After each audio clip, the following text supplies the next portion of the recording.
Hey everyone, and welcome to Almost Cancelled. I am Peter, that is Connor, and we are going to talk about Supergirl Season 2, Episode 22. It's the season finale. It's called Nevertheless, She Persisted. Full spoilers for the episode, as always. So apologies, this is a day late. We knew there was a chance this might happen to Supergirl this week. It sucks that it happened in the finale week, but it's been a really hectic couple of weeks for us. But here we are. Finale, Daxamites, ships, Superman, whole shebang, Cat Grant, everything was happening. Except James. James had one scene where he ran out and went, "Oh, things are falling down," and that was his whole I'll thing. tell you what, when Mon-El starts fighting the Daxamites, You thought he was going to jump out and help. for a second I just glanced up at the screen. I glanced up at the screen, but I glanced at, as it happened. I was like, oh, is that him? Their armor looks really like him. Yeah, it does. The Daxamite armor looks a lot like him, which was maybe a choice. Maybe they said, "Oh, we can't have him fight the Daxamites on the street," even though that seemed to make sense. Like, have him help the others fighting on the street, but you won't be able to tell it's him. Yeah, because the armor looks identical almost. Because I genuinely had to do a double take when they, when that scene, swapped to that, and they walk out and there's like three of them. But I just saw as I saw the first one, I was like, oh, James is here. And then I saw the other two. I was like, no, he's not. I'm glad he at least popped up in that one scene though, because I felt like, oh man, I feel really shitty for him if he doesn't even get a scene in the finale. Yeah. Especially since he had quite a lot of stuff 2 weeks ago. It'd been really weird to give, because he's actually billed second. Or at least he was at the start of the show, so it'd be really weird if in a season 2 finale he's not there at all. Yes, it would. I liked the finale quite a bit, actually. I thought it was mostly pretty good. I agree. I thought the opening fight with Superman was actually pretty great. Yeah, I thought it was pretty good, and then it got down to into the water. I was like, okay, this is great. Yeah, the water, everything in that water, that shallow water pool at the end was great. Them both soaking wet, duking it out, and do you know what the funny thing is? I was kind of laughing during it because I was like, "This is how you do a straight fight, punch to punch fight." Unlike Arrow season 4's finale, where it was just stand in place. Because this, for a lot of it was just punch after punch, but every single time it felt like they had to like it felt like every single one hurt, and they had to sort of regain their strength to punch back. Yeah, and you had Supergirl's theme playing, but in a minor key, because obviously this is not a heroic moment. Yeah, it's a dark moment. Obviously, Silver Kryptonite's what's at fault here. That's what's controlling Superman. So that's fun. I love the introduction of more kryptonites. I know. Well, I mean, that's the third one I think we've had now, because we've had green and red, obviously. Yeah. So we're on silver, so that's nice. And we'll see if that pops up again later. Probably won't. I think it may. It depends how many seasons we go. That's true. But I think I think the opening fight was really good. Felt big. Felt nicely shot. Definitely. Cool. Then the rest of the episode is basically they have to think of a new way to deal with the Daxamites, and they have two options. They have this box that Lena Luthor's got from Lex, which was designed to get rid of Kryptonians with putting kryptonite dust in there, but it's going to put lead in there to get rid of the Daxamites. But that'll mean Mon-El will have to go. At which point I was like, do it. Yes. And then of course the other option is that they go to the fortress and Superman finds this old ritual, this old kind of honor code thing.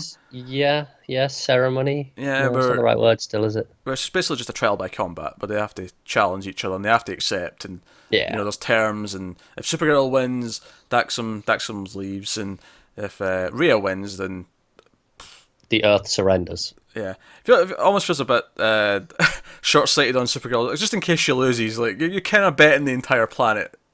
Yeah, and this is where I get a little bit, think she's a little bit hypocritical. When obviously Rhea breaks the terms of it and brings in all the ships anyway.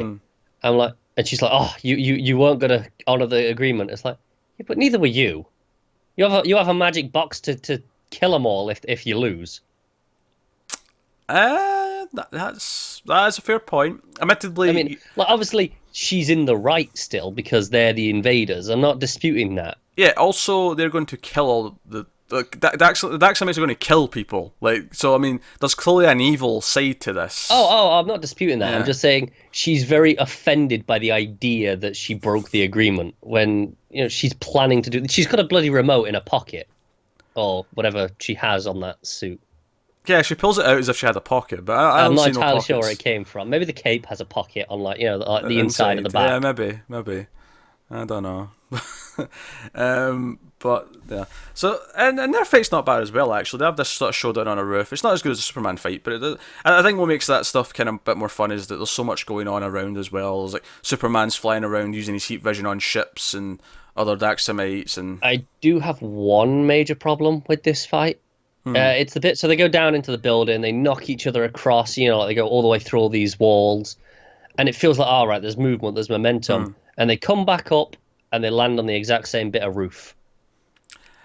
That is a fair I feel complaint. like that felt really cheap to me. I felt like really you wouldn't move to somewhere else, like take this fight in the direction it was going. It just felt strange.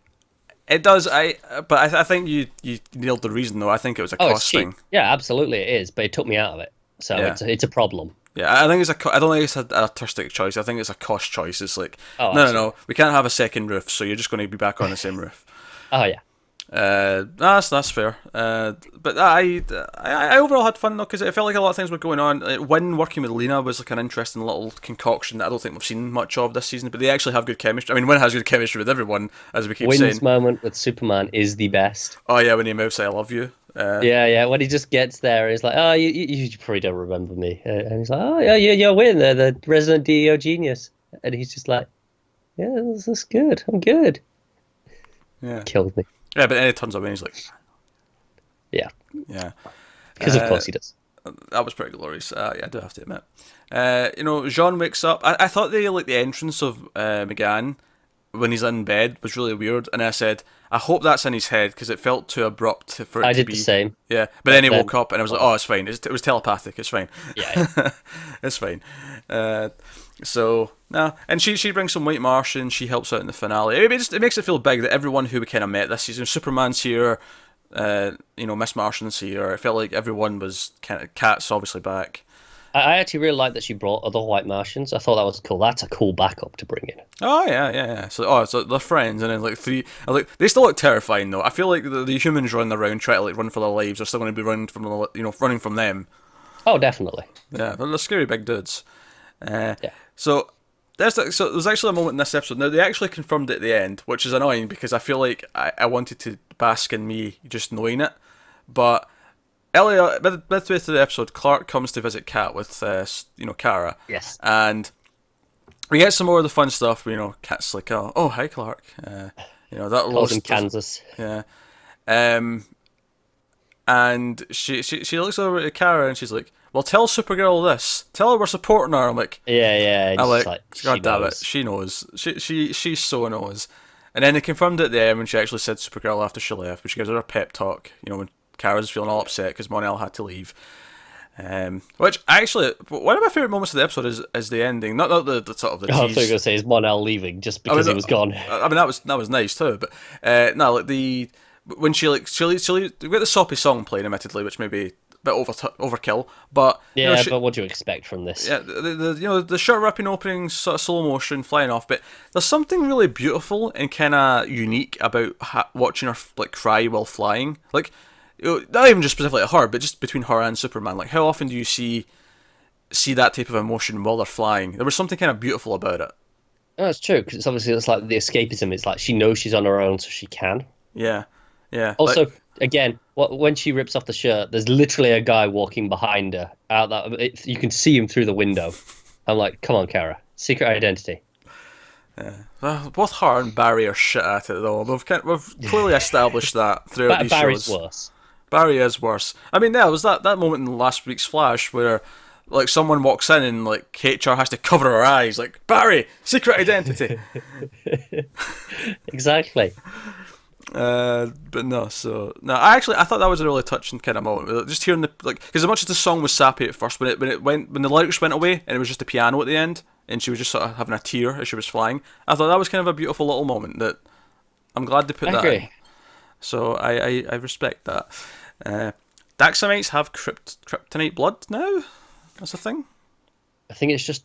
Did they all have it, or is it just her? I was really confused by this. I don't think Mon-El has it because he left, but I think everyone who was still on the planet for X amount of time maybe has it. I mean, their skin is strong enough to block the radiation. Yeah, apparently. Okay, fine. I mean, that's what they're telling us. I mean, I have no reason I to. mean, I was just going through. It's like, right. So you cut her, and okay, so the radiation gets you, but why isn't it before? So you're telling me their skin stops the quite potent kryptonite, as we've seen. Sure, why not? I'm not going to dispute this that much. I mean, fine, I fine. mean, they're aliens. Their skin's strong Yeah, enough to block it. sure, Fine. I'll allow it. Fine. I'm just querying it. That's all. Um, yeah, so Monel has to leave. We get a relatively soppy scene with him leaving, and the scene's fine in and of itself. It would work more if I actually cared about this relationship. I think that is the biggest failure of this season, is that relationship was kind of annoying when they were setting it up. You know, it felt like this big sort of giant hole in the middle of the season where they just kind of forced it, and as a result, like as well done as it is in this episode, it's kind of like, well, I'm kind of Do you know what the glad. problem is though? Like, okay, I can. Yes, it was annoying when they were setting it up, but once they finally got it, they never actually justified it. They never did anything with it. They had a few scenes of them in the house together, making breakfast. But Again, yeah, it was mostly comedy. There was some comedy scenes with like him announcing they were dating and things like that. yeah, whereas if you look at Alex and Maggie, they justified the relationship by having plot. Hmm. Like, I mean, I'm not saying you have to have plot for a relationship, but in a TV show, there has to be a reason for everything. Everything has to work to serve some narrative. Yeah, Otherwise, it's redundant. well, that's the thing. I think what they were wanting here is that he's learned to be a better person, and and it's kind of symmetrical where he leaves in a pod again at the end of the season. He arrived in a pod, running from a planet for his own safety. He's leaving in a pod, sacrificing himself to for the better good, right? So, and you can see the arc they wanted to have in there, but it wasn't The well middle's done. kind of missing, isn't it? Yeah, the middle's kind of missing. It doesn't feel well done enough, and there wasn't enough of them. As much as I didn't like their relationship, like you say, they never really justified it by actually having plot to do with it, really. And the one couple of things they did have, like the Mixapitalik episode, it kind of felt like, oh, it just feels like typical jealousy bullshit, rather than having like proper plot. Whereas Maggie and Alex's relationship has been so well done, and everything felt like it took enough time. Now, arguably, the thing that happens in this episode, where Alex turns around and proposes, this is probably the first time where it felt like it's jumped ahead a little bit, but you buy it because it feels like a jump ahead. Like, Maggie reacts that way as well. Like, it's we just Yeah, went and through an also end of the world climax. exactly end Like, of the world. Emotions are running high. I yeah, buy it. It's the same idea. Where people marry quick when it's yeah. wartime. But it works because it's been built up so well, and it's taken the correct pacing up until that point that you get one. You do get one jump ahead if you want it, because it makes sense to a point. Yeah, definitely. So no, so Maggie and Alex really well done this season for the most part. I think the only stumble they had with that entire relationship was the Valentine's episode, where it did a couple of cliched things. Yeah, It that's forced, probably the only part that I didn't like. yeah, it forced a couple of things to get a bit of drama in that episode. Otherwise, though, all of it's felt pretty natural and it's been kind of genuine. And do you know what I like? Obviously, there was the stuff before they had the relationship, but afterwards, they still had flaws. It wasn't a perfect relationship. There was problems. We had them call each other out on various things. Whereas Monel and Kara, okay, we're in a relationship now. We're all cool. Yeah, yeah, it was kind of that. It never really felt like they'd earned her caring about him as much as she did. But we've talked about that a lot. I don't want to harp on that too much in the finale. Now, obviously, I don't think he's gone for good. Death would have been, he's gone for good. This, No. I think, means Even that's not gone for good. because we see him getting pulled into this portal in the sky. I'm thinking he ends up with the Legion, because obviously we know the Legion are coming at some point, because we've seen the ring last year. I think that's how he shows up again. He shows up with them. And the ring protects him. Possibly. I think he's went into the future or something like that in the sky. Because it looked like, kind of like that sort of breach. It looked like Yeah. either a universe to universe breach or a time breach. It looked like when Barry runs through a portal, basically. Just in Yeah, space. I'd buy it. So obviously we get the big tease at the end for Yes. next season. And once again, we end a season going, who was in the pod? Because we cut to Krypton 35 years ago, and we see this family put a kid in a pod and send him off, or her. Now, unfortunately, It, as they refer to it. they do say it, which maybe implies it's more of an AI or something like that. Or Oh, I'm relatively confident it's Doomsday. I'm confident it's not, Why? because they said in interviews who the big bad for next season is. So I'm assuming it's them. Oh, really? Yeah. Okay, that's disappointing. To me, Doomsday would have worked because they talked about, Yeah. when they said rain at the end, I was like, oh, that's kind of close. But you're forgetting there's an actual character called Rain, I know, but and I was just they've confirmed that she's going to be like the big bad for next season. kind of disappointing. I'm actually kind of okay with it. I kind of like that they're taking someone who is more of a Supergirl villain, because she was in the New 52 series, and they're going to like build her up. I'm just disappointed in the sense that I was hoping for a Doomsday thing. Speaking of Superman villains, though, we did get a glimpse of what Zod was like in this universe. Not really him, but Superman's. That's what he sees when he's looking at Kara with the silver kryptonite. He sees Zod, so we see Yeah, what Zod looks like. We knew he'd been cast for the finale, and we didn't know why. I think it's they actually. swerved us, to be fair. I think this is actually really cool that like we got to see Zod because of this effect, not rather than bringing in a whole. Because we could see him again later. Maybe they'll do a Zod plot sometime down the line. But I like the idea that we can hint at all the villains that Superman's already fought with, like, oh, he sees a vision of someone like this when Silver Kryptonite's involved.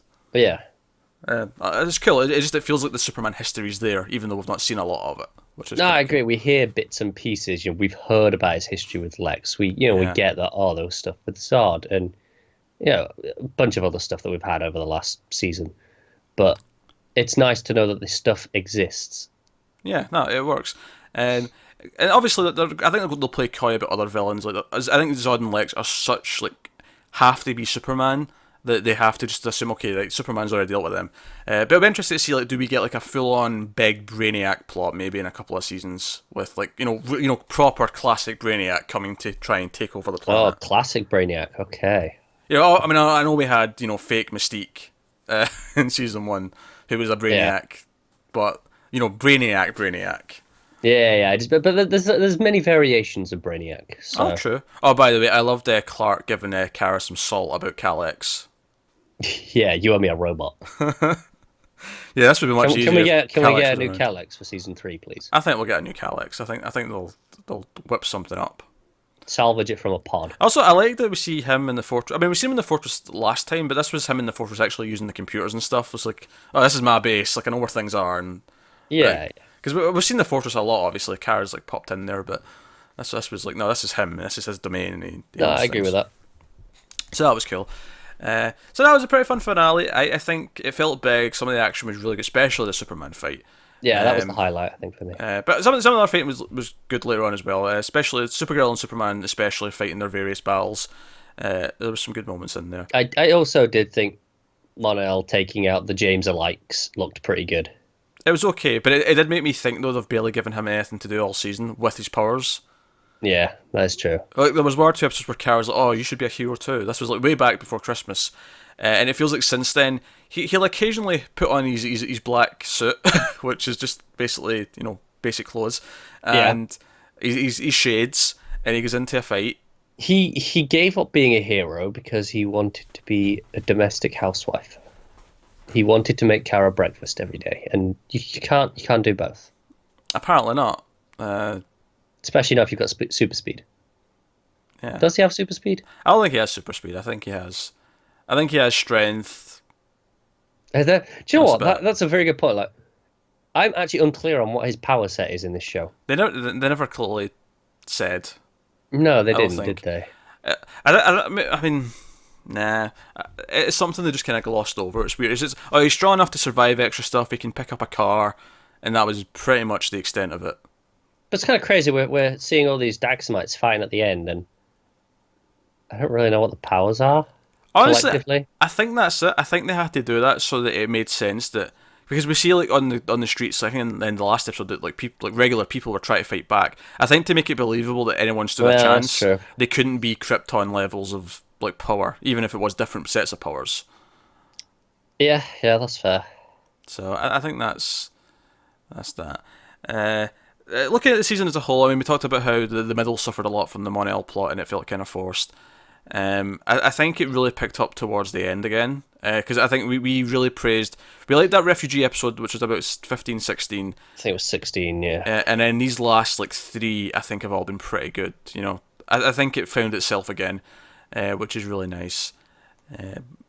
Just a rough spot in the middle, which is a shame. And I think maybe what I would like from next season, and I believe the actress of cast as Rain is listed as a regular, which means she'll at least be in half the episodes, which is good because it means they might actually be. Because I think the one complaint we can really level at this show that they've kind of done both seasons is it feels like the main plot that the season's building up kind to of comes out at the end. Yeah, it's felt very backburner, and then it comes out for the last like 2 or 3 episodes. I hope next year they actually properly build it all season. Also, I'd like it just to have a personal relation to Kara. I mean, this one was kind of through Mon-El. Last one was, it was, they're from Krypton, and, this one was, friends with a family, but, and Iran, and, Iran, yeah. Yeah, but the aunt stuff was dealt with quite early, comparatively. That's true. And then it was just, you're going to destroy the Earth, basically, I mean, yeah, when I say personal, I don't think it has to be like someone, because obviously we thought Lena might turn evil, and it would be like a personal thing there, and that might still happen next season. But that could be like that could happen in unison with Rain, who we're assuming is the big bad. I mean, there's nothing to say there couldn't be another big bad. Like it could be 2 teaming together. No reason to think it couldn't be that. But I don't think it has to be personal in a like connection, like an aunt or something like that, or someone where it's be like, it's a friend who's turned evil. I think it could be cool if it's just someone who's really evil and puts her to her breaking point and makes it, kind of like how Joker is with Batman, kind of thing. Yeah. When I said personal, I didn't mean it has to be family, friends. I just mean they've got to have some connection with her, like even if it is as an antagonist. None of the others have had that because he didn't really care about her. She was just in the way. Rhea, again, it was just through Mon-El. It wasn't actually to do with her. I want this next villain to be about their relationship. Yeah, somewhat. Yeah, just purely based on hatred. Yeah, but you want the villain to hate her and make her evil, or him, but probably her because it looks like it's going to be Rain. I think that's a fair idea. But I hope they build it throughout the season, and that's something they could build throughout. Like they could escalate it as it goes. Like, it could be a big turning point. Like if they really want to do it, like the villain next year should kill someone, not win. That's the thing. Who'd you kill off? Well, if Mon-El's back, yeah, that's easy, isn't it? just kill Mon-El. Honestly, I think the one they'd kill, James. Oh yeah, no, that makes sense. But the fact that you didn't even think about him there is what makes me think that, because it's like that's fair. He's kind of the most expendable based on this season. I think the one that would hurt the most actually would be Alex. I agree with that, because that would hurt her obviously on a very personal level, and it would hurt the rest of the team because she's kind of been the center of the team along with Jean. Do you know, actually, can we talk about Alex for a second? I just want to talk about how Alex in season 1 I thought was just like a whatever character. She's fine, but whatever. Yeah. I think this year she's been a legitimately good character. She's had growth. She's had a good relationship with someone. That episode where she was in danger and Alex and Maggie, or Karen and Maggie had to like fight over how to like tackle it and stuff. She's had a lot of good stuff this year. She's had a legitimately good growth. It's kind of insane. Yeah. Whereas last year it kind of felt like, she just wants to find a father, and obviously, we get that, but it felt kind of repetitive because that was it for a long time. Yeah, that was it. Like she was kind of one note in season 1, whereas season 2 she's had legitimate good progression. It was almost like, okay, sure, Jimmy's suffered, but Alex has benefited in spades from season 2. That's one of the big strengths of season 2 is how much Alex has benefited from it. I think. Absolutely. Obviously, we'll like Superman. And if they kill Wayne, I quit the show. Oh dear. So no, I obviously. I think it's really hard to compare the seasons because I think they both suffer from having like good and bad episodes, strong and weak. I think 2's weak spot feels worse though because it was all concentrated and it felt like one long weak section. Yeah, whereas the first season, perhaps the weakest section the first season was in the start where you kind of forgive it because new show, you're finding yourself. That's where you typically expect the worst of any show to be often. So it's hard to compare them and say which was better. I'm inclined to go with season 1, but I don't think there's like a huge amount in it.